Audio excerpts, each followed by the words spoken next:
네, 시청자 여러분 안녕하십니까. 5시 정치회의 시작하도록 하겠습니다. 미래통합당이 오늘 새 지도체제를 결정했습니다. 예상했던 대로 김종인 비대위 체제입니다. 하지만 여기까지는 미래통합당 입장이고요. 김종인 전 위원장 입장도 중요하죠. 네, 그렇습니다. 일단 어제 20대 현역 의원들 또 21대 국회 당선자들을 대상으로 한 이 통합당이 전수조사를 했는데 이 김종인 비대위를 선택한 게 과반이었다는 겁니다. 예. 근데 문제는 이 김종인 위원장이 위원장직을 수락할지는 또 다른 문제입니다. 아직 김종인 위원장의 수락 여부는 정해지지 않았는데 오늘 중으로 심재철 대표 권한대행과 이 김종인 전 위원장이 만날 것으로 알려졌습니다. 알겠습니다. 나중에 자리에 앉아서 보다 깊게 살펴보도록 하고요. 소득할 70%만 주느냐, 모든 가구에 다 주냐. 긴급재난지원금 얘기죠.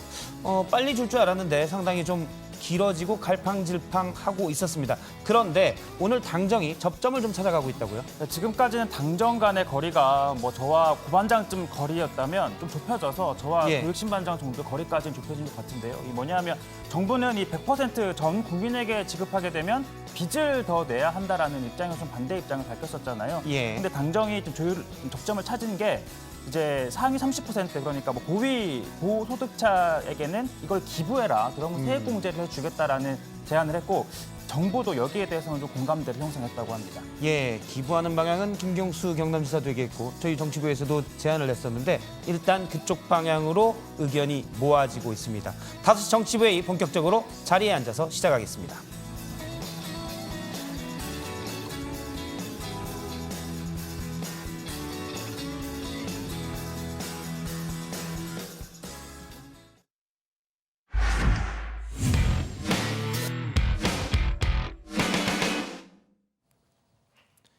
네, 우여곡절 끝에 미래통합당이 비대위 체제 전환을 결정했습니다.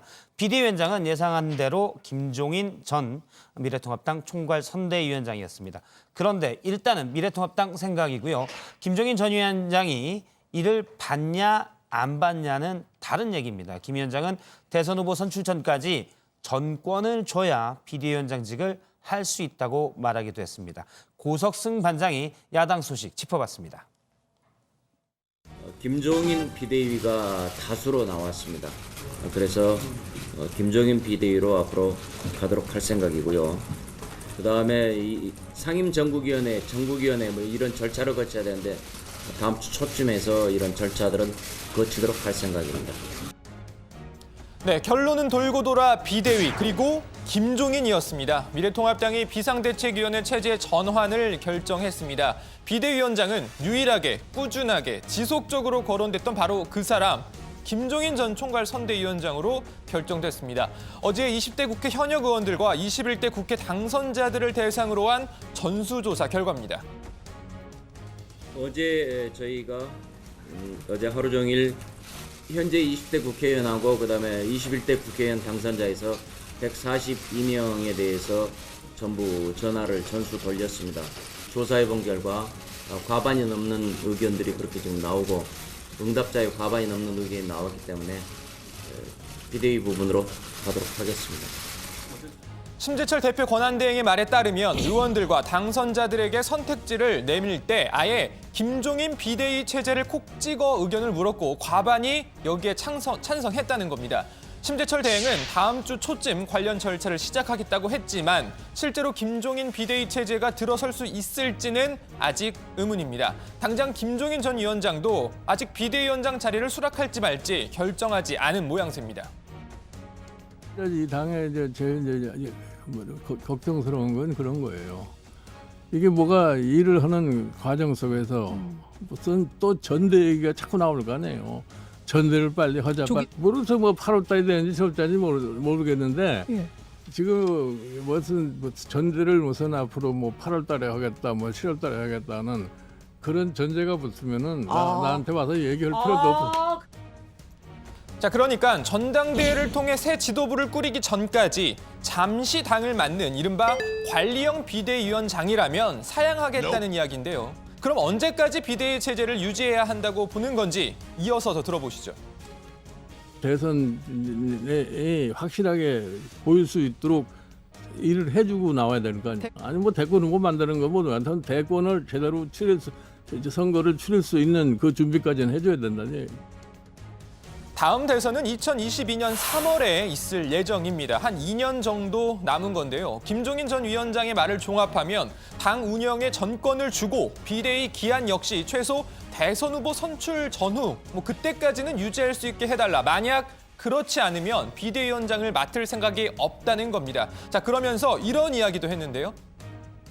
가서 일을 하려면은 내가 과거에 그런 경험을 안 해봐서 모르되 과거의 경험상에 보면은 굉장히 말이 많아요.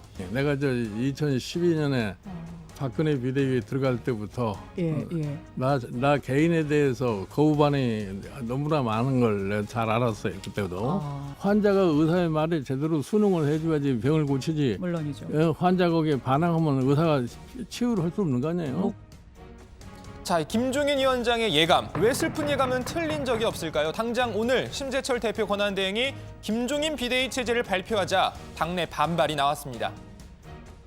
전권을 갖는 비대위원장이라니 조선시대도 아니고 참으로 비민주적 발상이다. 창피한 노릇이다.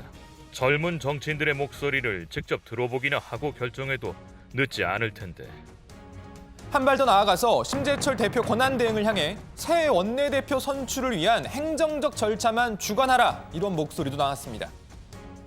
심재철 원내대표의 임무는 새 원내대표를 선출하는 행정적 절차를 주관하는 것에 그쳐야 한다. 설문조사에서 외부 비대위원장 영입, 조기 전당대회 개최 등에 대해 결론을 내린다고 한다. 그에게 위임된 권한을 넘어서는 일이다. 이미 앞서 외부 인사 영입 비대위의 거부감을 드러낸 의원들이 또 상당수 있기 때문에 향후 이런 반발을 어떻게 설득할 수 있을지가 관건입니다. 만약 김종인 비대위 체제가 출범하게 된다면 2010년 이후 8번째 통합당 비대위가 됩니다. 2010년 김무성 비대위를 시작으로 이듬해 정의화 비대위, 그리고 박근혜 비대위, 이한구 비대위, 김희욱 비대위, 임명진 비대위, 김병준 비대위까지 정말 거의 매년 비대위 체제가 들어선 꼴입니다. 오죽하면 당내에 비대위 피로감이 심하다 이런 말도 나오고 있습니다. 지난 2016년 비대위원장을 맡았던 임명진 목사는 오늘 비대위는 통합당의 고질병이다 이렇게 말했습니다. 미래통합당의 이게 고질병인 것 같습니다. 컨뜻하면 이제 비대위원장, 비대위 체제, 비대위 체제는 좋다고 생각하는데, 이게 이제 비대위원회를 구성하면 이제 밖에서 사람을 데려오려고 그러잖아요. 이 사람들 자기가 희생 안 하려고는 꼼수예요. 위기 모면용이지 이게 제대로 혁신을 하고 받아들이려고 그러는 것도 아니에요. 자, 임명진 전 위원장의 말을 듣다 보니 노래 하나가 생각났는데요. 여러분 기억하시나요? 이름하야 반다송. 지난 20대 총선 때 새누리당이 내놓은 반성과 다짐의 노래 잠깐 들어보시죠. 알바도 이렇게 하면 지금 바로 잘려요. 정신 차려요.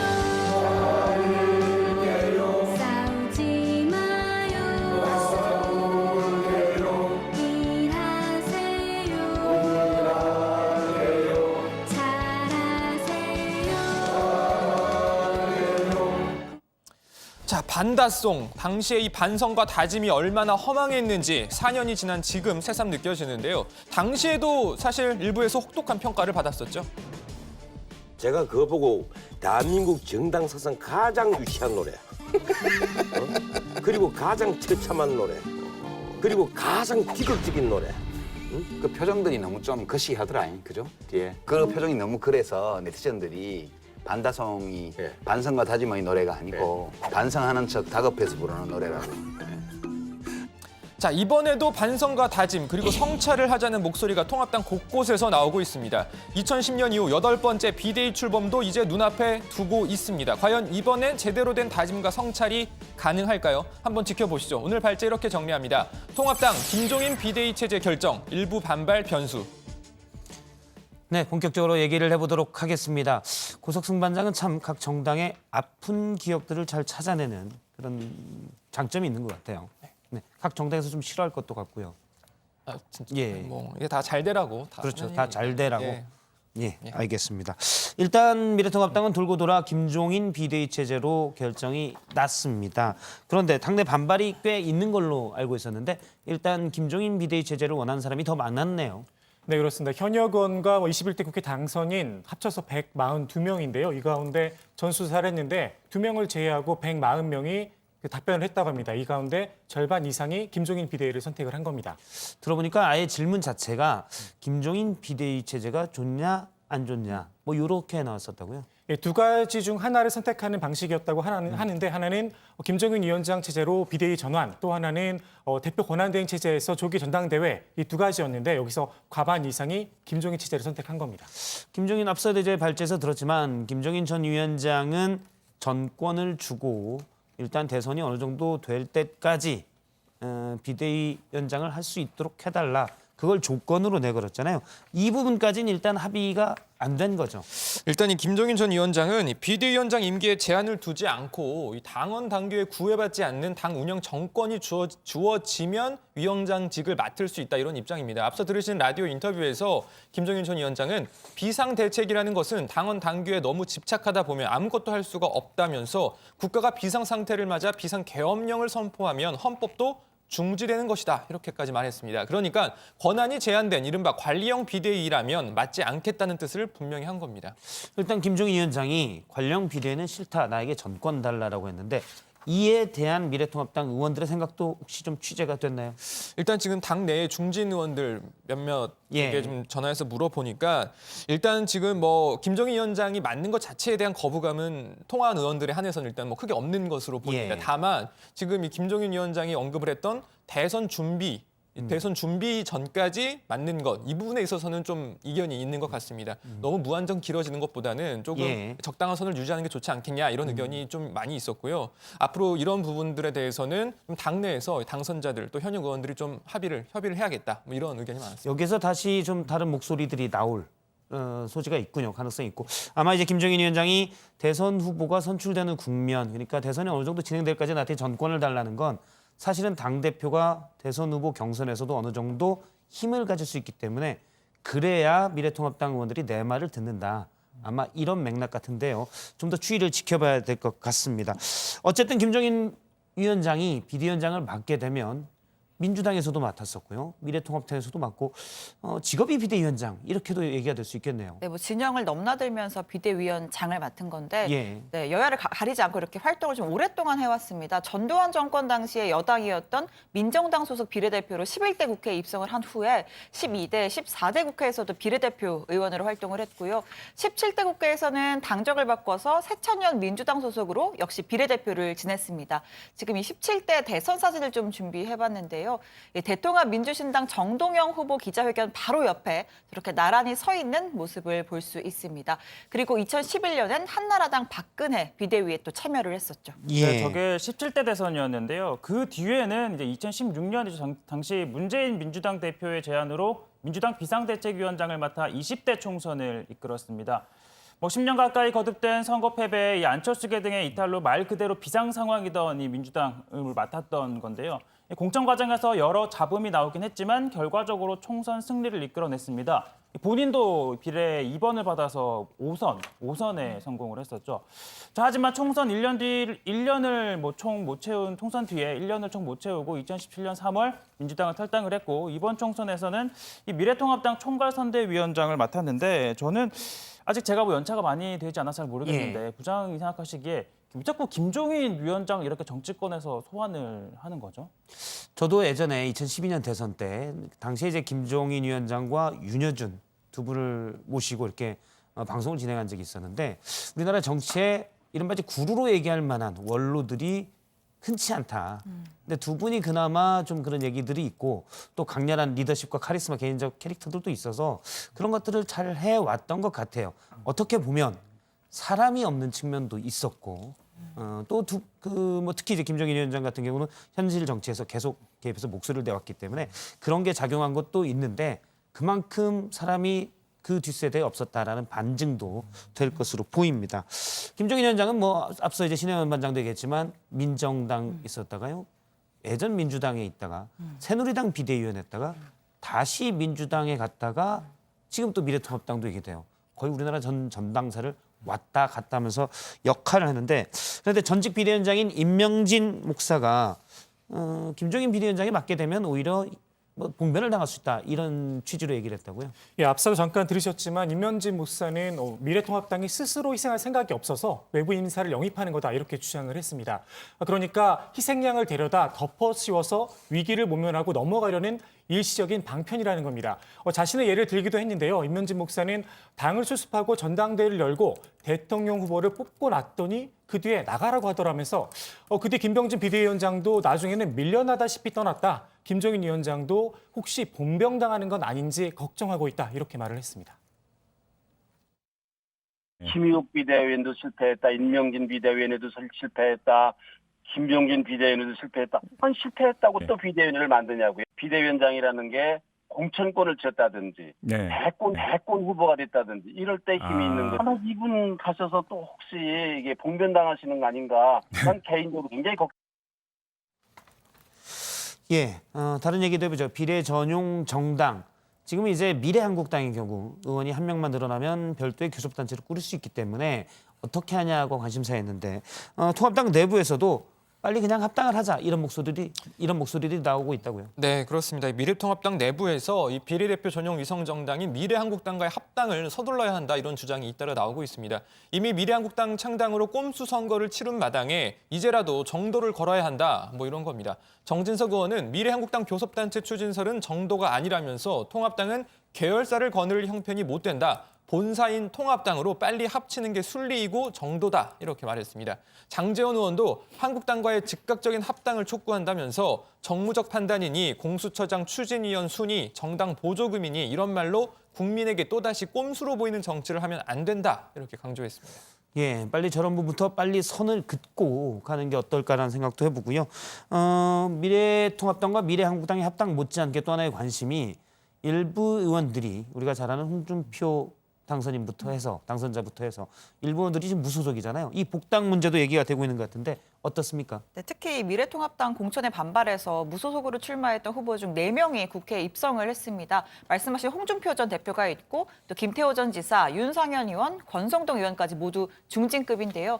이미 일부는 당의 복당 신청 의지를 밝힌 상태고 당내에서도 좀 복당을 서둘러야 한다는 목소리가 이어지고 있습니다. 장제원 의원은 당선인들은 우리 당에 꼭 필요한 인재라면서 잘못된 공천 파동을 반성하는 차원에서라도 통합의 정신을 살려서 무소속 당선자들의 빠른 복당을 추진해야 한다고 밝혔습니다. 자, 그렇긴 한데 정작 당사자가 이 복당에 좀 적극적이지 않은 경우도 있습니다. 윤상현 의원인데요. 자, 오늘 기자 간담회를 가졌습니다. 이 복당은 주민들의 뜻을 묻고 결정할 사안이라고 생각한다라면서 이번 선거는 미래통합당을 향한 국민들의 심판이라며 통합당을 뛰어넘는 야권 전체의 재편이 필요하다라고 강조를 했습니다. 윤상현 의원의 생각은 그런 것 같네요. 지금 미래통합당은 혁신돼야 할 대상인데 내가 거기에 굳이 빨리 갈 필요가 있느냐. 혁신된 다음에 들어가겠다. 이런 의도로 풀이가 됩니다. 어떻게 보면 미래통합당의 앞니를 본인의 입장에서 예상한 거다고 볼 수도 있을 것 같고요. 오늘 기사 제목은 이렇게 정하도록 하겠습니다. 미래통합당 김종인 비대위 체제 결정 일부 반발이 변수.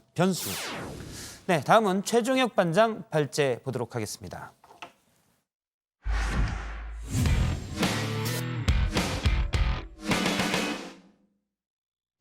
네, 총선이 지난 뒤에 긴급재난지원금 문제가 이렇게 지지부진할지는 몰랐습니다. 왜냐하면 여야가 다들 총선 때는 다 주겠다고 했기 때문이죠. 민주당은 일단 통합당 당론이 다 주지 말자는 것이냐 명확히 밝히라고 요구했고요. 그러면 민주당도 그에 대응하겠다고 입장을 밝혔습니다.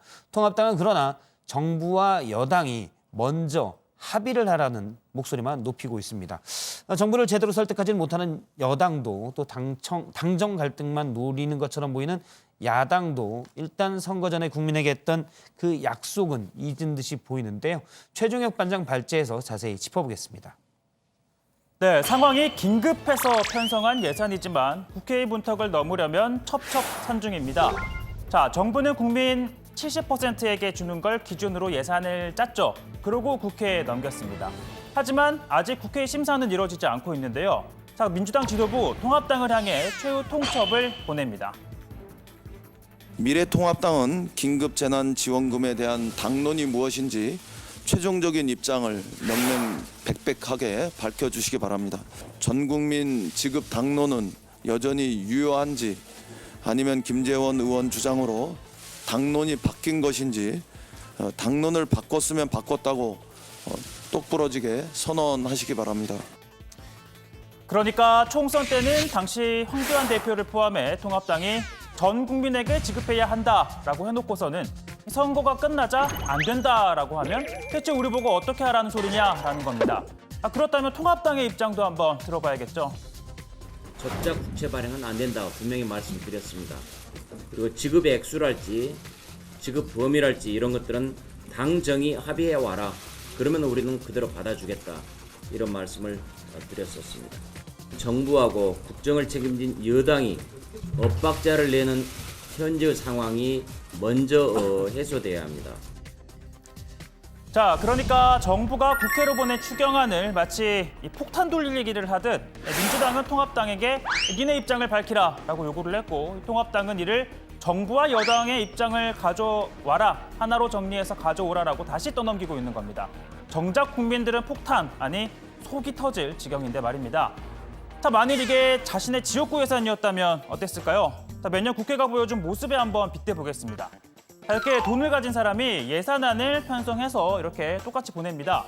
자, 그러면 심사 과정에서 직접 참여하는 사람들, 우리 건 좀 더 가져와 보자 라고 생각을 하겠죠. 그런데 여기를 좀 깎으려니까 좀 욕을 먹을 것 같고 힘없는 이쪽에서 좀 가져오면 되겠네라는 식으로 후다닥 이렇게 해치웠을 겁니다. 자, 물론 예라는 점 이해해 주시고요. 자, 예산안을 국회에 넘기고 언제 통과될지 기다리는 대통령의 심경 어떠할까요? 자, 오늘 5번째 비상경제회의를 주재한 문재인 대통령, 긴급재난지원금을 직접 꼬집어서 언급하진 않았지만 무엇보다 중요한 건 속도라는 걸 재차 강조했습니다. 지금까지 발표한 비상경제대책들을 신속하게 실시하는 것이 무엇보다 중요합니다. 국회에서도 할 일이 태산 같은 비상한 시기임을 감안하여 대승적인 합의로 신속한 결정을 내려주실 것을 간곡히 당부드립니다. 사실상 정부가 제출한 70% 지급에 방점이 찍혀 있다라는 해석 나오는데요. 그래서일까요? 전 국민 지급을 주장하는 민주당 조금은 물러설 듯이 있어 보입니다. 통합당을 향해 당론을 내놓으라면서 이렇게 말합니다. 70% 당론으로 미래통합당의 입장이 바뀌었다면 민주당도 거기에 맞는 대응을 검토하고 하루 이틀 안에 민주당의 입장도 정리해 가기 시작하겠다는 말씀을 드립니다. 이제는 정말 시간이 없습니다. 자, 일부 대통령 지지자들은요, 당 게시판을 통해 민주당을 비판하기도 했습니다. 정부는 당초 이 70% 지급을 계획을 했는데 민주당이 총선 과정에서 100% 지급으로 확대를 하며 대통령을 곤혹스럽게 하고 있다라는 주장에서 비롯된 건데 왜 대통령에게 힘이 되지 못할 망정 반대를 하냐? 그러면서 이해찬 대표의 사퇴까지 요구하는 글들이 이 게시판에 올라오고 있습니다. 자, 참고로 이해찬 대표는요. 이번 토요일까지 휴가를 잠시 가지시기로 했습니다. 네, 휴가를 갔습니다. 자, 거리두기 방침이 시행되고 있는 만큼 멀리 떠나진 않고 국내 모처에서 가족들과 휴식을 취하고 있는 것으로 전해지는데요. 자, 이해찬 대표의 임기 4개월 정도 남았습니다. 자, 후임에게는 어떻게 민주당 당권을 잘 넘겨줄 수 있을지, 또 21대 국회의 첫 정국을 어떻게 구상할지 등을 고심할 걸로 보입니다.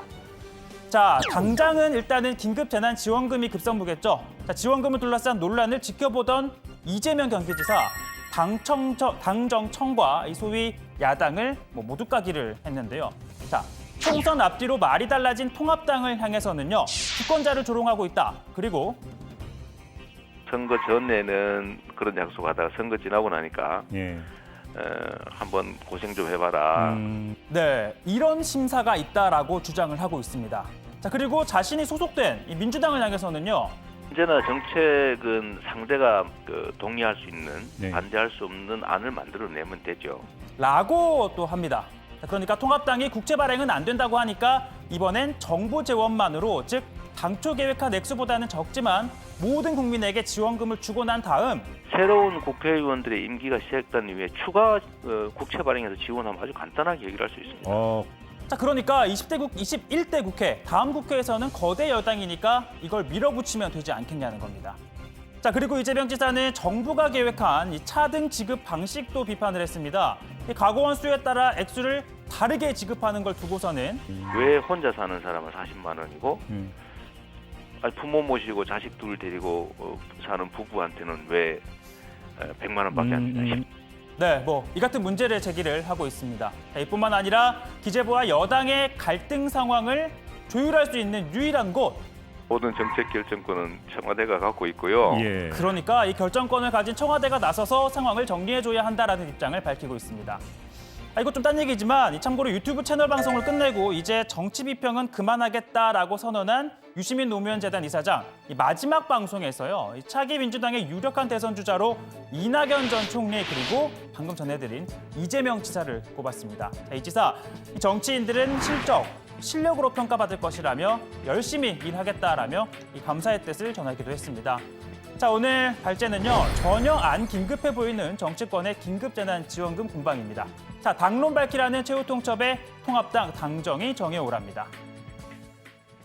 예, 미래통합당에서는 정부와 여당이 먼저 정해오라라고 했는데요. 정부와 여당이 좀 정해가고 있는 것 같습니다. 그러니까 전 국민 100%에게 지급하는 방향 쪽으로 의견을 좀 조율하고 있다고요? 네, 그렇습니다. 앞서 이 미래통합당이 민주당을 향해 당정 간 협의안을 만들어 오면 수용하겠다 이런 입장을 밝히기도 했었는데 당정이 어느 정도 절충점을 찾은 겁니다. 요약하자면 민주당이 요구해왔던 전국민 지급 방침은 유지하되 늘어나는 재정 부담은 고소득자 등의 자발적인 기부를 통해 줄이겠다는 계획인데요. 조정식 민주당 정책위 의장은 자발적으로 지원금을 수령하지 않겠다는 국민에 대해서는 이를 기부금으로 인정하고 세액 공제 혜택을 주는 방안을 검토하겠다고 설명했습니다. 네, 민주당은 또 지원금 규모는 계획대로 4인 가구당 100만 원을 기본으로 생각하고 있다 이렇게 밝혔습니다. 자발적으로 수령하지 않겠다는 사람이 있더라도 일단은 정부가 편성한 7조 6천억 원에 3조에서 4조 원 정도가 더 필요합니다. 이에 대해서 조정식 위원장은 추가적인 세출 조정이나 국채 발행 등을 열어놓고 국회에서 논의해야 할 것이라면서 특히 기부 분위기가 많아지면 국고 지급금이 절약되기 때문에 추가적인 국채 발행을 하더라도 발행량이 줄어들 수 있다 이렇게 예상을 했습니다. 그러니까 기부 캠페인을 벌이겠다는 건데 지금 이제 국채 발행분까지 줄 수 있다라고 얘기하는 거 보면 이 기부는 국가 재정에게 하는 기부를 얘기하는 거군요. 그러니까 소득 상위 30%가 받아서 국가 재정이 좀 힘드니까 국가에 기부해라. 다른 좋은 데 예산을 쓰겠다. 이렇게 되는 방식인 것 같은데 조익신 반장이 소득 상위 30%인지는 불확실하지만 혹시 받으면 기부할 수 있나요? 저도 이게 무슨 고민할 게 거리가 있나라는 생각이 들긴 하지만 일부는 만약에 받을 수 있다면 일부는 기부를 할 생각입니다.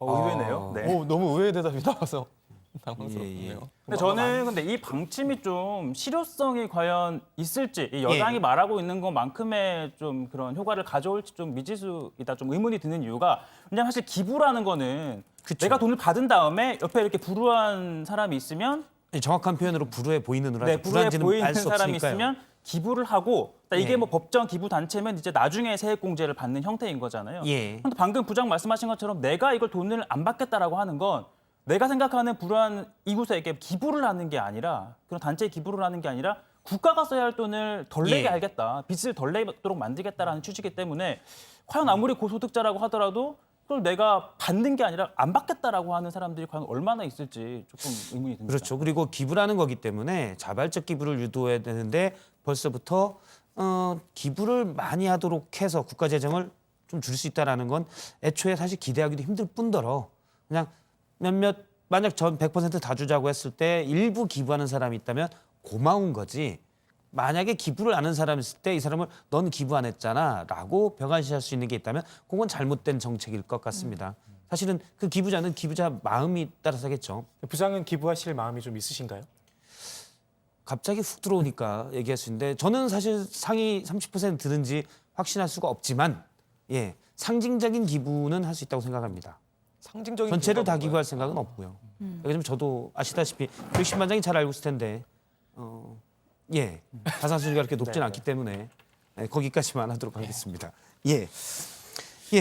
이런 문재인 대통령이 3차 추경안까지 얘기를 3차 추경을 추진하겠다 이런 얘기를 했었죠. 부장님 기부 얘기하시더니 갑자기 말을 더듬으시는. 넘어갈까요? 뚫어서 예. 알겠습니다. 정부가 2차 추경안 지금 제출한 게 지난 16일이었으니까 일주일이 채 안 된 오늘 이 3차 추경 추진을 공식화한 겁니다. 정부가 이 3차 추경안을 편성하는 건 1969년 이후에 51년 만입니다. 예, 그러니까 반세기 만에 2차 추경하고 추가로 3차 추경을 하는 건데 2차 추경은 이제 지금 얘기되고 있는 긴급재난지원금의 재원을 마련하는 거였고 네. 3차 추경에서 마련하는 돈들은 어디다 쓰는 건가요? 3차 추경은 경제 그리고 일자리 문제 관련 예산인데요. 우선 문재인 대통령은 이 코로나19로 인한 기간 산업의 위기를 극복하기 위해서 40조 원 규모의 기금을 긴급하게 조성하겠다라고 오늘 비상경제대책회의에서 입장을 밝혔습니다. 정부는 기간산업안정기금을 통해 기간산업이 쓰러지는 것을 막겠습니다. 일시적인 유동성 지원을 넘어서 출자나 직업보정 등 가능한 모든 기업 지원 방식을 총동원하겠습니다. 강력한 의지를 갖고 기간산업을 반드시 지켜내겠습니다. 다만 정부의 지원을 받는 기업에게는 이에 상응하는 의무도 함께 부과할 것이다라고 했는데요. 고용 안정이 전제돼야 하고 또 임직원 보수와 주주 배당 제한, 자사주 취득 금지 등 이 도덕적 해이를 막는 조치가 취해질 것이라고 설명했습니다. 자, 이와 함께 정부는 이 긴급 고용 안전 대책에도 10조 원을 투입한다라고 밝혔습니다. 자, 문재인 대통령은요, 이 실업 대란을 차단하는 데 역점을 두고 고용 안전망 사각지대를 획기적으로 줄이겠다라고 했습니다. 자, 이게 뭐냐고 하면 그동안 고용보험에 가입돼 있지 않아서 일자리를 잃어도 실업급여를 받지 못했던 이 직업군이 있습니다. 예를 들어 프리랜서나 학습지 교사 같은 특수 고용 노동자, 이러한 노동자들에 대해서는 한 93만 명에 대해서 1인당 50만 원씩 최장 3개월간 고용 안정 지원금을 이 예산으로 지급한다라는 방침인데요. 정부는 1, 2차 비상경제회의에서 결정한 100조 원 규모의 금융조치에 여기에다가 35조 원을 추가를 한다라고 밝혔습니다. 자, 이건 소상공인 지원을 늘리고 또 신용도가 떨어지는 기업으로까지 지원을 늘리겠다라는 차원이고요. 그러니까 앞서 말한 것까지 더해보면 오늘 하루에만 85조 원 가량의 지원책을 추가로 이제 내세운 걸로 보입니다. 예, 일단 코로나 방역 차원에서는 우리나라가 상당히 안정화되고 있지만 그 뒤에 오는 건 경제적 어려움 아닙니까? 사실은 또 가게도 중요하고 또 기업도 만일에 무너지게 되면 많은 일자리들이 또 없어지게 되니까 상당히 좀 적극적인 대책을 좀 속도감 있게 내놓는 것 같습니다. 3차 추경의 규모는 혹시 정해졌습니까? 정확한 규모는 추후에 좀 정해질 전망인데요. 정부 관계자에 따르면 이 긴급한 재정 같은 경우에는 3차 추경에 담겠지만 일부는 예비비나 기금으로 지원을 하고 또 일부는 내년도 예산에 좀 나중에 반영을 할 계획이라고 합니다. 다만 조금 전 제가 설명드렸던 10조 원 규모의 이 고용 안전 대책과 관련해서는 사실 이건 당장 필요한 돈이잖아요. 그러다 보니까 예. 이제 3차 추경안에 담길 예정인데 9조 3천억 원 가량의 예산이 3차 추경안에 포함이 될 것이라는 게 홍남기 부총리의 설명입니다. 사실 제일 중요한 건 일자리고 일자리가 곧 복지가 되는데요. 정부가 직접 일자리를 창출하겠다 이런 얘기도 있었죠. 예, 그렇습니다. 부장 뉴딜 정책이라고 혹시 아시나요? 알죠. 설마 그거 모를까 봐 지금. 설명을 잠깐 좀 부탁드립니다.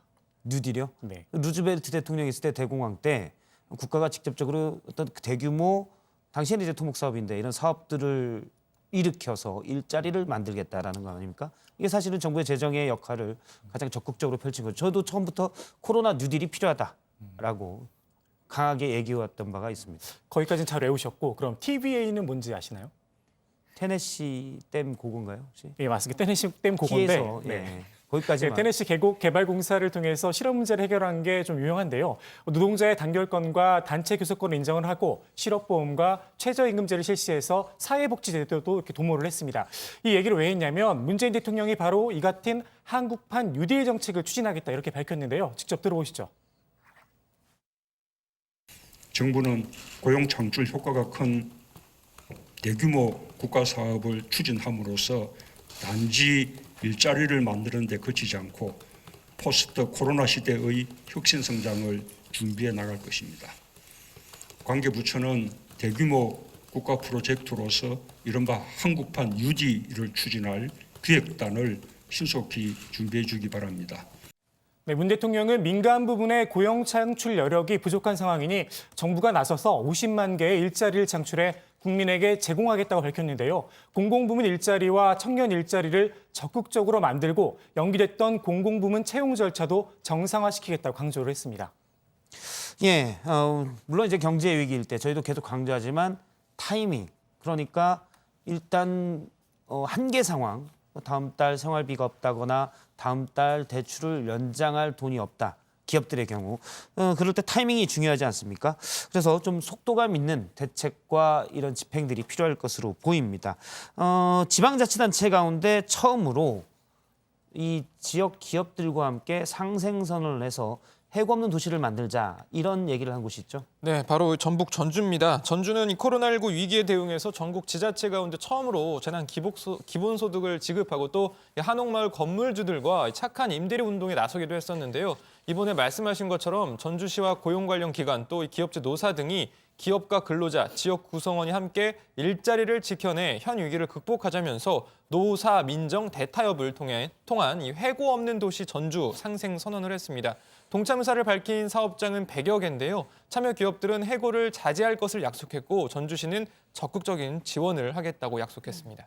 예, 직원을 해고하지 않으면 시가 여기에 대해서 또 일정 부분 지원을 하겠다는 건데 그러니까 전주시의 지원은 구체적으로 어떤 것들이 있습니까? 네, 일단 안정된 고용 환경을 만들기 위해서 고용보험에 가입하지 않은 사업장의 보험료 6개월치를 시가 대신 지원하는 등의 보험 가입을 유도한다는 방침이 있고요. 이미 고용보험에 가입한 사업장은 유급휴직 때 주는 고용유지 지원금의 기업체 부담금 10%의 절반을 또 시가 지원을 해줍니다. 또 경영 안정자금을 낮은 이자로 빌려주고 주민세, 자동세 등 각종 이 지방세 납부를 유예해주고 이 상하수도 요금이나 도료 점용료 등의 공공요금을 감면해주기로 했습니다. 다만 지원이 한시적이라서 경제 위기가 좀 지속이 될 경우에 기업이 고용을 유지하기에는 좀 현실적인 한계는 있어 보입니다.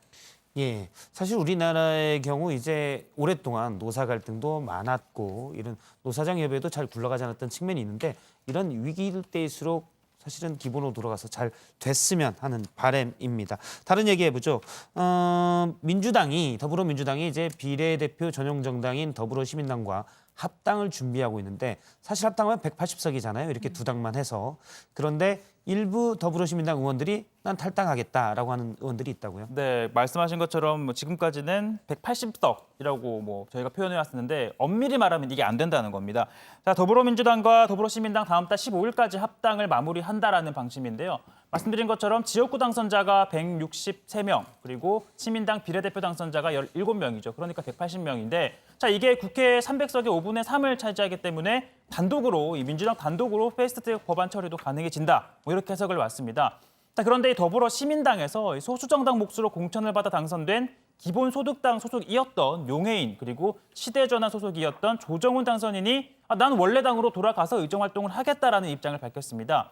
그러니까 이들이 이제 당에서 제명 처리를 해서 이제 내보낼 계획인데 따라서 이 둘을 제외하면 178명이 되는 거죠.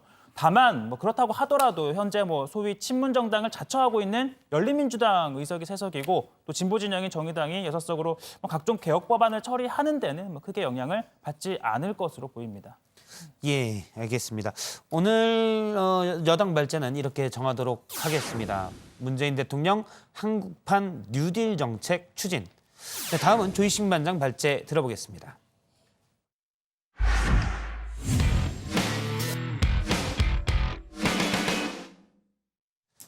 네, 70%까지 지급할 것이냐, 100% 다 지급하냐, 정치권의 논란이 계속 있죠. 일단 70% 기준으로 기획재정부가 2차 추가 경정 예산안을 국회에 냈는데요. 그 내용을 살펴보니까 일부 부처의 연가, 그러니까 연차휴가 보상금을 삭감했습니다. 공무원들도 고통 분담에 동참해야 한다는 의미는 큰데 그런데 세부 내역을 살펴보면 좀 갸우뚱한 측면들이 있습니다. 조익신 반장이 정리했습니다.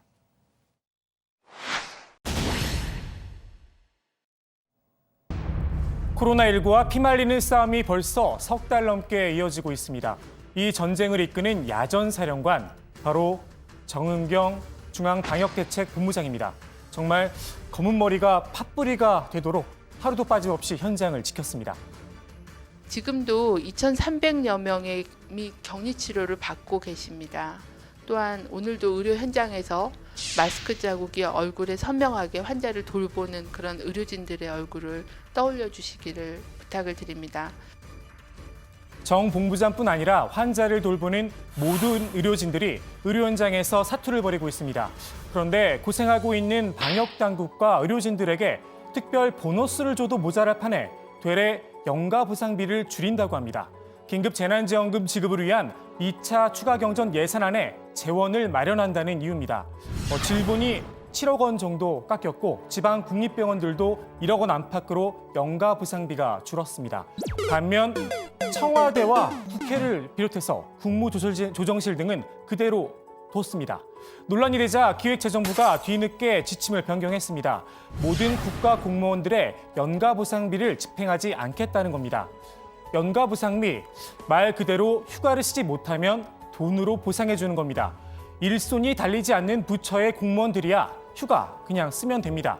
하지만 질본을 비롯한 코로나19 유관 부처들은 사정이 다릅니다. 주말도 없이 일하고 있는 이들에게 지금 휴가라도 쓰라는 걸까요? 염색할 시간조차 없어 하얗게 센 정은경 본부장의 머리를 보지 못했나 봅니다. 이렇게 마련한 재난지원금, 과연 국민들이 마음 편히 받을 수 있을까 싶습니다.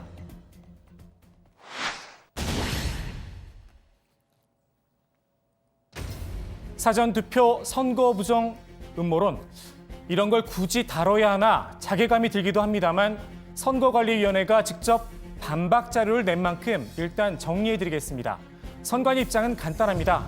사전투표 조작은 절대 있을 수 없다는 겁니다. 일부 유튜버가 제기한 의혹들을 조목조목 반박했습니다. 우선 63대 36이라는 이 비율, 다른 정당과 무소속 후보는 쏙 빼고 계산해 나온 숫자라고 지적을 했습니다. 모두 포함해서 다시 계산하면 서울은 61대 34, 경기는 60대 34, 인천 58대 33, 다 다르다는 겁니다.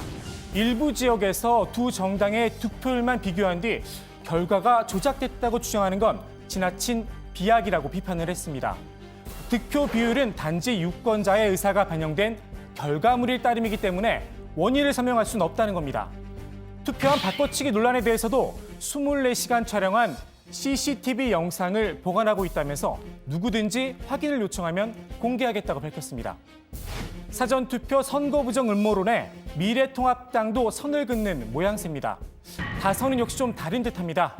5선에 성공한 정진석 의원은 정도가 아니라고 일침을 놨습니다. 물론 끝까지 미련을 버리지 못하는 사람도 있습니다. 초선으로 끝난 민경우 의원입니다.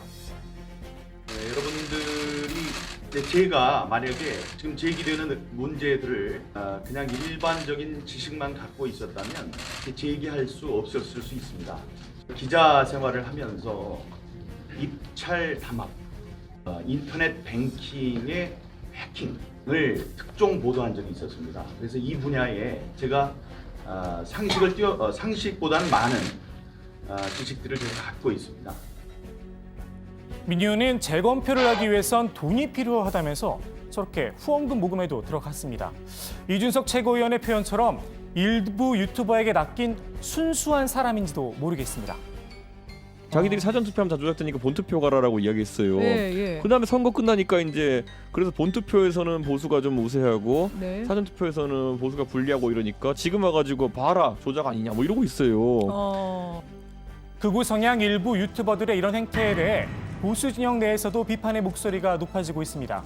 홍준표 당선인은 거짓 낚시성, 선정성 기사로 조회수나 채워 코인파리로 전락하는 모습은 앞으로 정치 유튜브 시장에 몰락을 초래할 수도 있다 이렇게 경고를 했습니다. 다만 총선 때 자신을 공격했던 보수 유튜버들 향해서 한 말이긴 합니다. 사실 유튜버들의 힘을 키워놓은 건 황교안 전 대표입니다. 지난해 말 유튜버들의 국회 출입이 제한되자 유튜버들에게 입법보조원 자격을 줘서 국회에 들어올 수 있게 하자 이런 황당한 제안도 직접 내놨었습니다. 검증되지 않은 이야기를 마구잡이로 쏟아내는 보수 유튜버들을 전사로 키웠지만 그 결과는 아시다시피 총선 참패입니다. 가짜 뉴스와 음모론에 천착하는 사이에 보수의 품위와 품격은 사라지고 저급한 막말만 남았습니다. 제가 준비한 소식은 여기까지입니다. 오늘 국회 발제 이렇게 정리합니다. 재난지원금 재원 마련, 질본 연가비도 싹둑. 예, 하나씩 따져보도록 하겠습니다. 제가 궁금한 게 질병관리본부 직원들이야말로 가장 일이 많았잖아요. 사실 정은경 질병관리본부장이 했던 말 1시간 이상은 자고 있다. 이 말이 기억에 남는데요. 근데 연차 휴가비, 이 보상하는 비를 질병관리본부는 삭감하고 국회나 다른 쪽 공무원들은 또 일부 놔뒀다라는 거는 잘 이해가 안 갑니다. 그러니까 기재부가 설명을 하기는 했습니다. 이 추경안 심사와 통과를 좀 신속하게 진행하기 위해서 감액 대상 부처를 최소화했다라고 하는데 하필 여기에 이 질본이 포함이 된 겁니다. 인건비 규모가 크고 다른 재정 사업이 추경안에 포함된 이 20개 중앙 행정기관의 연가 보상비만 삭감했다. 이렇게 설명을 했습니다. 예, 그러니까 국회는 사실 뭐 국회가 여기에 개입된 건 없는데 괜히 삭감 대상에 포함되지 않아서 욕을 덤으로 먹었던 것 같습니다. 국회 차원에서도 코로나19 고통 분담에 같이 참여하기로 했죠. 네, 예, 그렇습니다. 여당 의원들이 4월 세비부터 일정 금액을 반납하기로 결정했습니다. 정춘숙 더불어민주당 원내대변인은 민주당 소속 91명이 동참하기로 했고 2달간 1인당 374만 원을 모아서 6억 8천만 원을 기부할 예정이다 이렇게 밝혔습니다. 앞서 정의당도 이 지난달부터 세비 30% 반납을 실행하고 있습니다. 문희상 국회의장과 유인태 국회 사무총장도 2달간 세비와 급여 반납에 동참하기로 했습니다. 국회 사무처 차관급 이상 공무원들은 오는 7월까지 넉 달간 급여의 30%를 반납할 예정입니다. 미래통합당이나 미래한국당 쪽 입장은 없습니까? 자, 미래한국당이 총선 전에 약속을 한 게 있습니다. 이 당선인들의 첫 세비를 코로나19 고통 분담 차원에서 구호단체에 기부하겠다라고 밝혔는데요. 자, 21대 국회가 시작되면 실제로 약속을 지킬지 좀 지켜봐야 할 것 같은데, 자, 아시겠지만 이 국회의원들의 이 임기가 5월 30일에 시작이 됩니다. 그래서 예. 30일, 31일에 그러니까 이틀치 받는 게 첫 세비거든요. 보통 이제 통상 이틀치 세비가 약 한 66만 원에서 70만 원 사이인데 미래한국당 같은 경우에는 19명이잖아요. 예. 19명이 이제 70만 원을 잡고 계산을 해도 한 1,300만 원 정도 뭐 기부를 하게 되는 셈일 걸로 보입니다. 예. 첫 세비가 이틀치란 걸로 하기에는 좀 그렇지 않습니까? 아마 이제 미래한국당이 과연 이게 어떤 기준으로 정했는지 모르겠지만 통상 예. 이제 한 달 단위로 월급이 나오잖아요. 예. 한 달 단위라는 게 이제 첫 세비가 이제 5월 30일부터 31일까지가 이제 첫 한 달이기 때문에 보통 이제 과거 민주당 이제 20대 총선 같은 경우에도 민주당이 이 첫 세비를 활용을 해서 뭐 과거 뭐 채권 같은 걸 갚아주는 행사를 한 적이 있었는데 예. 그때도 이틀치를 가지고 했었거든요. 그러면 미래한국당이 이 첫 세비라는 게 그 이틀치를 말하는 건지 예. 아니면 뭐 6월 뭐 정식적으로 이제 뭐 한 달을 채우는 그걸 말하는 건지는 조금 물론 뭐 세비 확인해봐야죠. 자체는 월급이기도 하고 그렇기 때문에 저희가 뭐 뭐라고 할 수는 없지만 일단 일할 계산한 이틀치 세비일 가능성이 현재로서는 크다라고 볼 수 있는 거군요. 제가 기억하기로는 정확한 액수는 기억이 나지 않는데 예. 그때 발표를 할 때 단위가 억 단위였던 걸로 제가 지금 기억을 하고 있습니다. 요거는 그러면 조금 더 따져봐서 미래한국당 입장도 좀 듣고 해서 내일 다시 한번 살펴보도록 합시다. 해외 상황들은 조금 해외에서는 주로 어떻게 합니까? 네, 우리나라 국회의원들은 뭐 자발적으로 개인 의사에 따라서 세비를 기부하거나 반납하고 있는데요. 일본은 아예 세비를 20% 일률적으로 삭감을 했습니다. 앞으로 1년간 삭감된 세비를 받게 됩니다. 뉴질랜드에서는 총리와 각 부처 장관들이 6개월 동안 연봉을 20% 깎기로 했습니다. 예, 다른 얘기를 해보죠. 앞서 이제 발제도 나왔는데 민경욱 의원이 사전 투표에서의 부정 의혹이 있다 이렇게 얘기를 하면서 재검표를 요구하고 있죠. 네, 아까 뭐 조익신 반장 발제에서도 봤었는데 이 민경욱 의원이 재검표 요구를 위한 사전 조치로 이 법원에 증거보전 신청을 냈다고 밝힌 겁니다. 예. 그러면서 후보 개개인이 증거보전 신청을 하고 법률적인 조력이 필요하면 당에서도 조력을 하겠다라는 의지를 확인했다라고 주장을 하고 있습니다. 조력하겠다는 의지를 확인했다. 약간 사실 간접이 많이 들어간 건데 지금 당의 지도 체제가 약간 무너진 상태잖아요.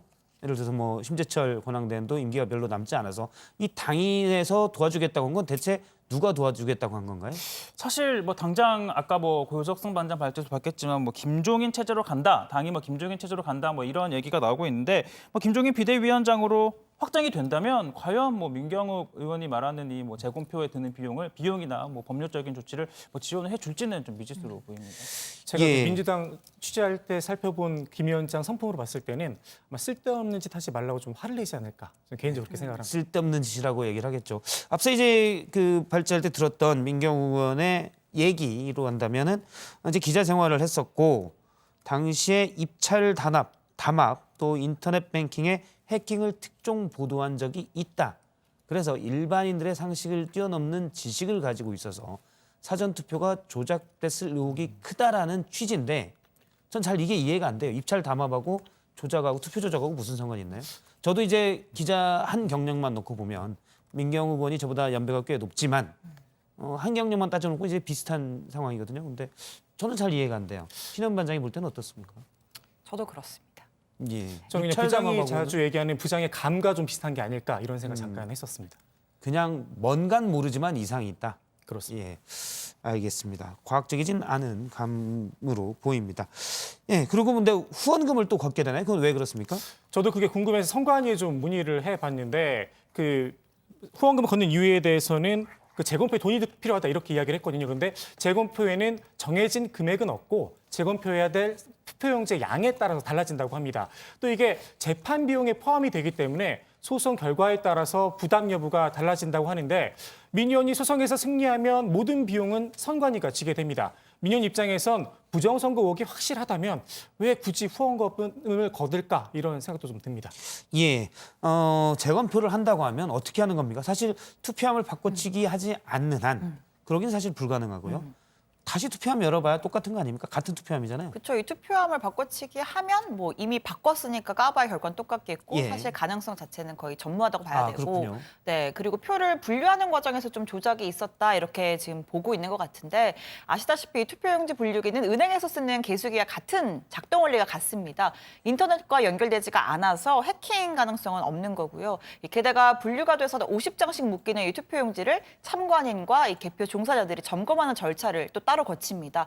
선거 부정이 있었다면 이 사람들이 속된 말로 전부 한통속이다 이렇게 봐야 하는데 지금 상식적으로 21세기 대한민국에서는 좀 불가능한 얘기라고 봐야겠죠. 예, 알겠습니다. 유튜브 얘기도 잠깐 해보면 보수 진영에서 이렇게 일부 극우 유튜버들에게 뭐 흔들린다 또는 매달린다 왜 그런 것 같습니까? 자, 일단 이준석 최고위원이요. 지난 9일 이 뉴스원이 실시한 여론조사 결과를 인용을 했는데요. 이 당시 통합당 지지자는 사전투표 참여 의사가 16.5%에 그쳤지만 민주당 지지층은 37.5%였다는 겁니다. 실제로 사전투표가 이 정도로 이루어졌다고 본다면 민주당과 통합당의 득표수가 2대 1로 나온 게 상식선에서 이해가 가는 게 정상적인 게 아니냐 이렇게 지적을 하고 있는 겁니다. 예, 일단 유튜버들이 자꾸 해서 거기에 매달리고 있지만 이준석 최고위원이 상식적으로 합리적인 설득력 있는 설명을 한 것 같습니다. 자꾸 이제 선거 때만 되면 이렇게 보수 유튜버들에게 미래통합당이 흔들리는 광경은 너무 많이 있는 것 같아요. 네, 지난 대선에서 진 다음에 여론전에서 패했다고 생각한 보수 진영이 전략적으로 택한 게 유튜브입니다. 이게 해외 사이트라 규제도 없고 또 영상으로도 만들기 때문에 파급 효과도 크다는 점을 노린 걸로 보이는데요. 자, 문제는 이들이 그들만의 리그에서는 영향력이 크지만 실제로 여론 전쟁에서는 큰 의미를 갖지 못한다는 게 이번 총선 결과에서 드러난 게 아닌가 싶습니다. 유튜브에서 영상 추천 알고리즘이라고 하잖아요. 본인이 보는 성향대로 비슷한 콘텐츠가 계속 추천해서 뜨니까 우리 생각이 맞구나 싶지만 말 그대로 맞춤형 콘텐츠라는 걸 좀 간과한 걸로 보입니다. 자, 그런 것 때문에 확증 편향, 이른바 확증 편향이 늘어나는 것 같습니다. 열린민주당 얘기 잠깐 해보면 정봉주 전 최고위원이 최강욱 당선자가 열린민주당에 오게 된 배경, 그 경위를 설명을 했다고요? 네, 그렇습니다. 말씀하신 대로 정봉주 전 최고위원의 설명인데요. 최강욱 당선자가 이 검찰에 기소가 된 뒤에 문 대통령에게 부담을 주고 싶지 않아 청와대를 나오려고 했다고 합니다. 그런 와중에 손혜원 의원과 주준영 비대위원장이 이 비례대표 출마를 하는 게 좋겠다 이렇게 먼저 제안을 했는데 당시에 이 최강욱 당선자는 이 열린민주당에 좀 부담감을 느끼고 있었다고 합니다. 그런 와중에 이 주변에서 비례연합의 비례대표 후보 6번에서 10번 사이에 들어갈 방법이 있을 거다 해서 알아봤는데 당시 양정철 민주연구원장이 들어갈 자리가 없다 이렇게 이야기를 해서 결국 열린민주당으로 오게 됐다 이렇게 설명을 했습니다. 이건 일단 정봉주 전 최고위원의 주장이긴 한데요. 예. 최당선자를 당시에 이제 양정철 원장이 거부한 이유가 뭐라고 합니까? 네, 마찬가지로 이 정봉주 전 최고위원의 주장에 따르면 민주당 쪽에서는 이 최당선자가 들어오는 순간 조국 프레임이 걸리기 때문에 안 된다 이렇게 했다는 겁니다. 당시에 친하게 지냈던 사람들에게서도 국회의원 자리가 있겠느냐, 재판 뒤에 운명을 받아들여야지 뭐 이런 이야기를 들은 것 같다면서 이 최광욱 당선자 입장에서는 국회라도 들어가서 싸워야지 양쪽의 균형이 잡힌다 이렇게 생각한 것 같다라는 게 이 정봉주 전 최고위원의 설명입니다. 그렇군요. 예, 오늘 잠시만 제가 아까 전에 그 미래한국당의 세비 기부 금액 관련해서 제가 유추를 했던 게 이제 첫 세비가 이틀째이기 때문에 그러지 않겠냐라고 좀 추측을 해봤던 건데 앞서 미래한국당이 정운천 단장이 관련한 입장을 밝힌 바가 있었습니다.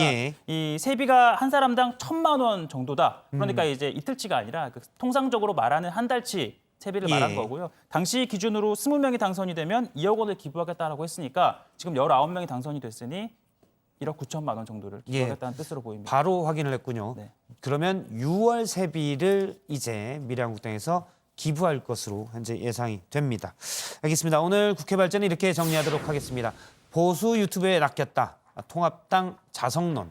다음은 신현 반장 발제 보겠습니다.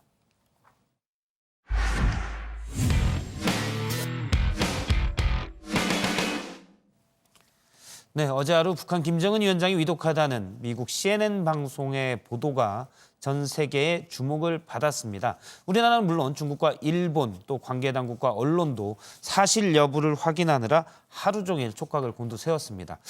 정부는 특이 동향은 없다면서 사실이 아니라는 쪽에 무게를 확실히 싣고 있습니다.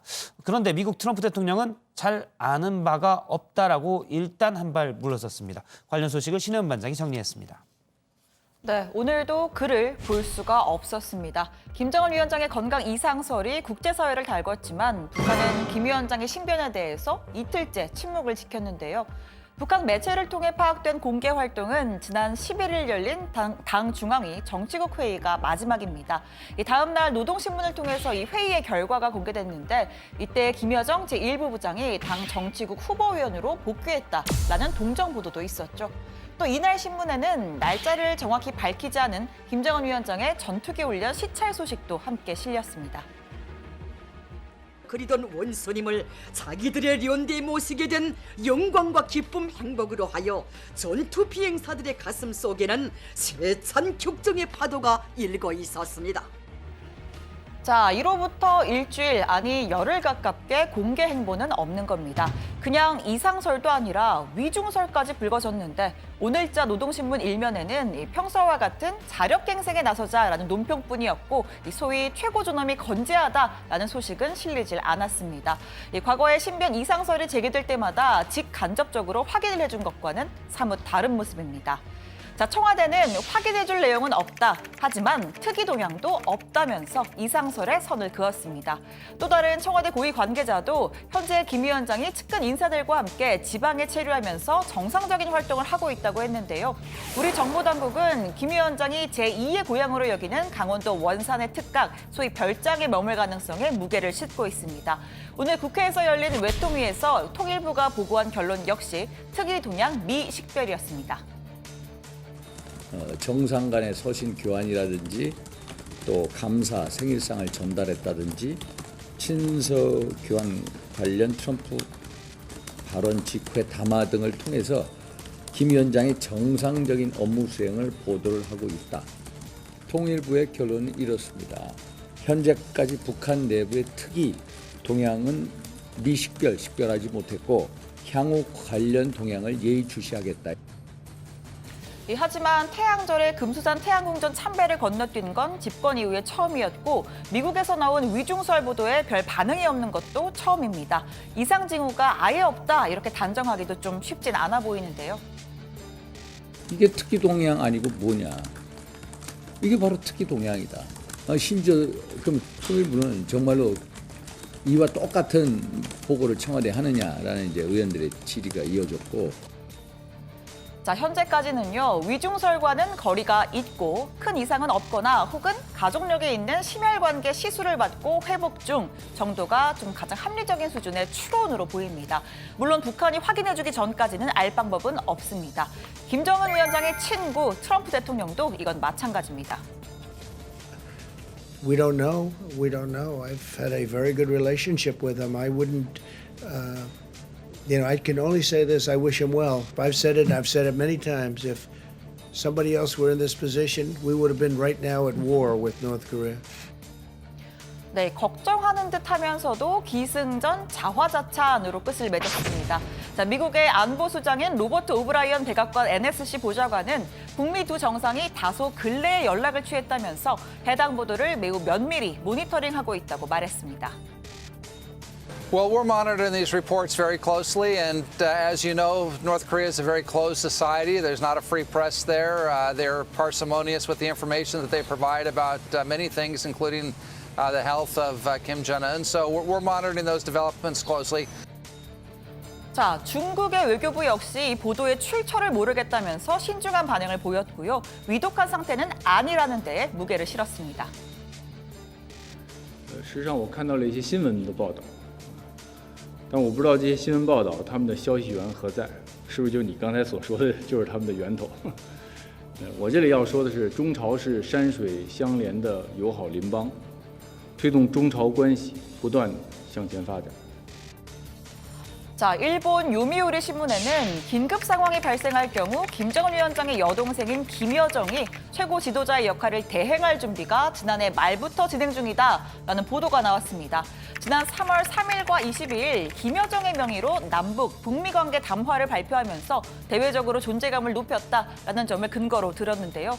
자, 일본 정부의 공식 입장은 조금 더 신중하긴 합니다. 대변인격인 스가 관방장관은 김여정의 부상이 북일 관계에 미칠 영향에 대한 질문을 받고 이런 개별적인 사안이 미칠 영향에 대해서 예단을 갖고 말하지 않겠다고 선을 그었습니다. 자, 오늘 청와대 발제 이렇게 정리합니다. 북한, 김정은 위중설의 이틀째 침묵, 트럼프는 모르지만 잘 지내길. 예, 일단 북한 관련 소식 그리고 김정은 위원장의 소식은 솔직히 확인할 길이 없고요. 일단 소식통 또 정보당국자 이런 인용한 미국의 주요 보도들도 대부분 입장이 갈리고 있는 것 같습니다. 지금으로서는 확인할 방법이 사실 없는 거죠. 네, 어제도 저희가 자세히 다뤘지만 현재까지 일단은 설입니다. 설. 이 북한에서 확인해주기 전까지 알 방법이 없는 거죠.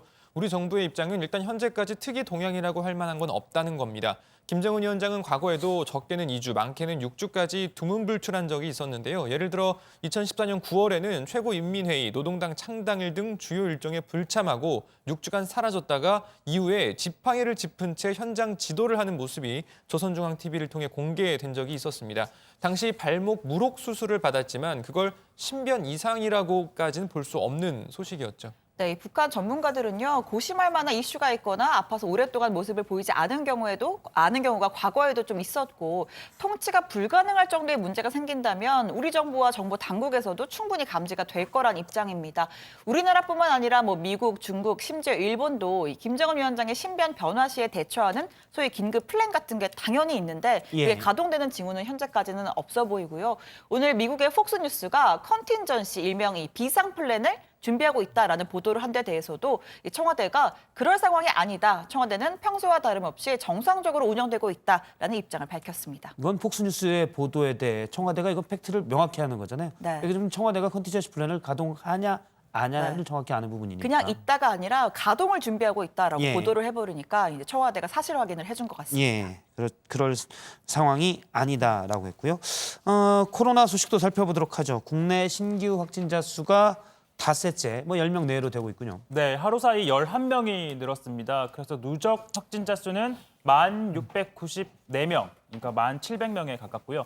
64명이 추가로 격리에서 해제가 됐고 사망자는 1명이 늘어나서 238명입니다. 신규 확진자 11명 가운데 6명은 해외에서 유입됐고 5명은 지역 발생 사례인데요. 부산에서는 환자 진료 중에 확진된 부산의료원 간호사인 딸에게 감염된 아버지의 직장 동료가 그러니까 2차, 3차 감염이 이렇게 이어진 건데요. 자, 대구에서는 영남대병원의 확진자가 입원 병동에서 근무하던 의료진 1명이 이 확진 판정을 받았습니다. 네, 정세균 총리는 긴장을 풀 수는 없지만 그간 코로나19로 피폐해진 경제 생활의 정상화를 논의할 정도의 여유는 생겼다 이렇게 말을 했습니다. 먼저 국내 농수산업 지원을 위해서 홈쇼핑 업계와 함께 특산물 판매에 나서는 등 아이디어를 논의하겠다고 밝혔습니다. 코로나19는 국민 경제를 황폐하게 만들었습니다. 정말 무서운 것은 이 파장이 어디까지 갈 것인지 누구도 쉽게 예측하기조차 어렵다는 것입니다. 경제에서도 서로에 대한 배려와 참여가 정상화를 앞당길 것으로 믿습니다. 정부는 다만 4월 말과 5월 초 황금 연휴를 맞아서 가급적 여행을 자제하고 다음 달 5일까지 사회적 거리 두기를 계속해달라 이렇게 거듭 당부를 했는데요. 또 아프면 3일에서 4일간 집에 머물고 사람 사이 2팔 간격을 유지하는 등의 내용이 담긴 생활 속 거리 두기 수칙 초안을 발표하고 실행률을 높이기 위해서 유인책과 벌칙 도입을 추진하겠다고 밝혔습니다. 예, 미국 상황도 보도록 하죠. 트럼프 미국 대통령과 메릴랜드인가요? 어디 주지사 간에 우리나라에서 공급해준 이 진단 키트 때문에 설전이 있었다고요? 네, 트럼프 대통령이 코로나19 검사에 필요한 진단 키트를 한국에서 구매한 레리 호건 메릴랜드 주지사를 향해 강한 불만을 표시한 건데요.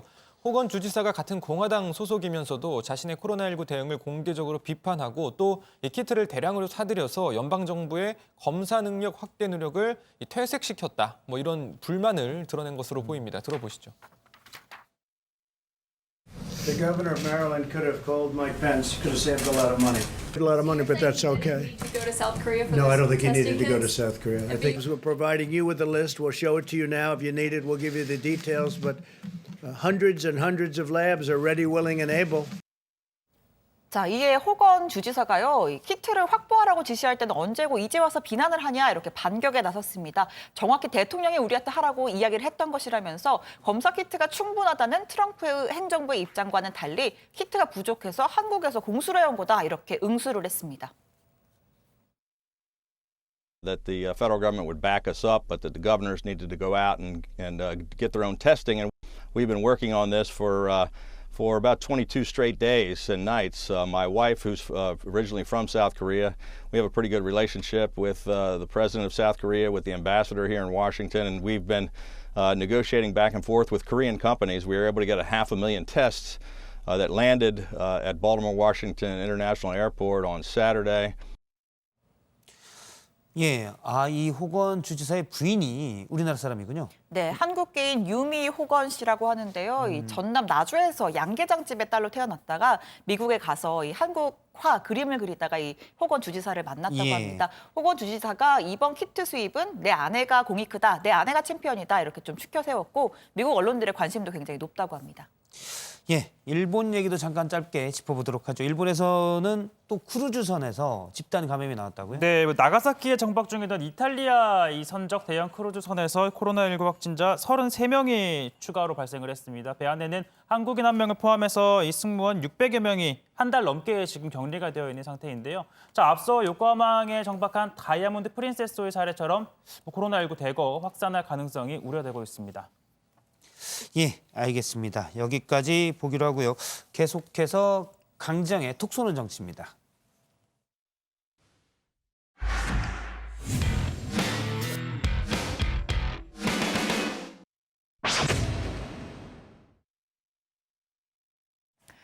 안녕하세요. 톡쏘는 정치의 강정입니다. 지난달 강원도 양양 원룸 건물에 불이 났을 때 외벽에 가스감까지 타고 올라가 이웃 10여 명을 살린 외국인 노동자 알리 씨의 훈훈한 소식이 있었는데요. 그는 사람들을 구하는 과정에서 목과 손 등에 큰 화상을 입기도 했습니다. 사람은 살려야 돼. 내가 금방 가만히 있는 건 싫어. 게다가 이 과정에서 불법 체류자라는 사실이 알려져 치료도 다 받지 못한 채 당장 다음 달 1일에 한국을 떠나야 해서 안타까움을 더하고 있는데요. 하지만 그를 향한 도움의 손길이 곳곳에서 이어지고 있습니다. 강원 속초 경찰서와 양양군은 함께 치료비와 긴급 생계비 지원 방안은 물론이고 출국일에 쫓기지 않고 충분한 치료를 받을 수 있는 대책 마련에 나섰습니다. 이제 저희 경찰과 이제 유관기관은 피해자가 한국에서 충분히 치료를 다 받고 카자흐스탄으로 돌아갈 수 있도록 질병 비자 발급 관련해서 출입국과 검토 중에 있습니다. LG 복지재단에는 의인상 추천서를 보내서 알리 씨가 의인상에 선정될 수 있도록 적극적으로 도왔고 LG 복지재단은 오늘 알리 씨를 LG 의인상 수상자로 선정했습니다. 알리 씨의 딱한 소식에 청와대 국민청원 게시판에는요. 알리 씨를 한국에 더 머물 수 있게 해달라라는 내용의 글이 올라왔고 호응하는 이들도 늘고 있습니다. 뿐만 아니라 양양군 홈페이지에도 위험한 순간에 용기를 낸 알리 씨를 도와달라는 응원들이 이어지고 있는데요. 양양의 이웃 주민들 더 적극적으로 나서고 있습니다. 특히 장선옥 씨는 알리 씨를 화상 전문병원에 입원시키고 이웃들과 성금을 모아 치료비 700만 원을 보탰습니다. 다른 사람의 생명을 구하기 위해서 자기 목숨을 걸고 들어갔다는 것, 그것이 저한테는 아주 큰 울림이었어요. 알리가 대한민국에서 우리 이웃으로 살게 해주세요 하고 있어요. 자, 그런데 실제로 이런 사례가 있었을까요? 우리나라에선 지난 2017년 경북에서 불이 난 집에서 할머니를 구하다 다쳤던 스리랑카의 니마 씨가 영주권을 받은 사례가 있습니다. 프랑스에서도 난간에 매달린 아이를 구한 불법 체류자에게 영주권은 물론 소방관 취직까지 알선해준 일이 있었는데요. 하지만 법무부는 조심스러운 입장입니다. 영주권을 부여하는 일은 사회적 동의뿐 아니라 취득 요건을 충족해야 하는 등 고려할 사안이 많기 때문입니다. 한국인들의 응원과 도움에 알리 씨는 서툰 한국말이지만 진심을 담아 마음을 표합니다. 한국 사람들한테 고마워요. 진짜 고마워요. 알리 씨가 한국에서 치료도 마치고 걱정 없이 일도 할 수 있는 날이 올까요? 법도 중요하지만 그의 선행에 제대로 보답할 수 있는 방법 찾을 수 있기를 바라겠습니다. 네, 오늘 5시 정치부에 준비한 소식은 여기까지입니다. 내일 오후 5시에 다시 찾아뵙겠습니다. 시청해주신 여러분 고맙습니다.